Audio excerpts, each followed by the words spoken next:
পূর্বে আপনারা অনেকে ইমাম সাহেব হুজুর আলোচনা করেছেন মিলাদুন্নবী সম্পর্কে। ঈদ মিলাদুন্নবীর অর্থ কী? ঈদ মানে হচ্ছে আনন্দ, মিলাদ মানে হচ্ছে জন্মকাল, নবী মানে হচ্ছে ঈদে মিলাদুন্নবী, খুশির দিন, জন্মদিন কাল আমার নবীজির। পরি সুবহানাল্লাহ। আজকে এই দিনে আমরা বসতে পেরেছি, তাই আমরা খুশি না বেজার? জবান খুলে বলুন খুশি না বেজার? আরো জোরে বলুন খুশি না বেজার? নূর নবীর আগমনে খুশির জোয়ার উঠেছে, নূর নবীর আগমনে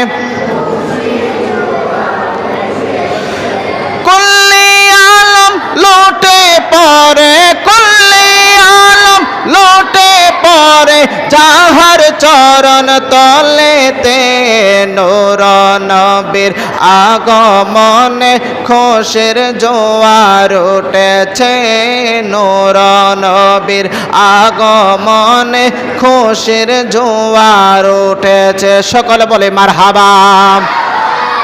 আমার নবীজি কেন রহমত, আমার নবীজি আসার জন্য আমরা কেন খুশি হয়েছি? বন্ধুরা বাবারা মনোযোগ দিয়ে আমরা একটু অল্প সময়ে কথা শুনি। আল্লাহ তাআলা আমার আপনার নবী, পেয়ারা নবী, দু জাহানের বাদশা নবী, সাইয়্যিদুল মুরসালিন, খাতামান নবিয়্যিন হযরত মুহাম্মদ মুস্তাফা আহমদ মুস্তাফা সাল্লাল্লাহু আলাইহি ওয়াসাল্লামকে 12 রবিউল আউয়াল সোমবার দিন শুভে সাদিকের সময় আল্লাহ তাআলা দুনিয়াতে পাঠিয়েছেন। ও আমার চন্দ্রপুরের বাবারা ভাইরা, ও আমার মা বোনেরা, আল্লাহ তাআলা কেন আমার আপনার নবী দু জাহানের বাদশা নবীকে দুনিয়াতে পাঠিয়েছেন?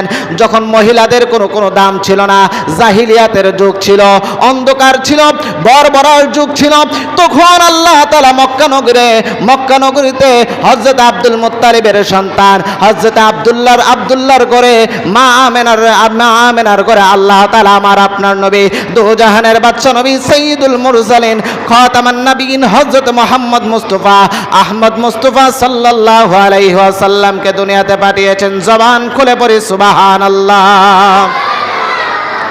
আল্লাহ তাআলা যখন আমার আপনার নবীকে দুনিয়াতে পাঠিয়েছেন, কেন পাঠিয়েছেন? আমরা মিলাদ সম্পর্কে জেনেছি। আমরা এখন রাসূল আকরাম সাল্লাল্লাহু আলাইহি ওয়াসাল্লামকে আল্লাহ তাআলা কেন পাঠিয়েছেন? আল্লাহ তাআলা রাসূলকে পাঠানোর উদ্দেশ্য হচ্ছে আল্লাহ তাআলা এর আগে আল্লাহ তাআলা 1,24,000 মতান্তর 2,24,000 নবীগণ আল্লাহ তাআলা জমিনে পাঠিয়েছেন। তারা কেউ কত বছর হায়াত পেয়েছেন? আমার নবীকে আল্লাহ তাআলা 63 বছর দুনিয়াতে রেখেছেন। আল্লাহ তাআলা 23 বছর জিন্দেগিতে আমার নবীর রাসূল আকরাম সাল্লাল্লাহু আলাইহি ওয়াসাল্লামের সিরাতের জিন্দেগি। আল্লাহ তাআলা রাসূলকে কেন পাঠিয়েছেন? আল্লাহ তাআলা আমার রাসূলকে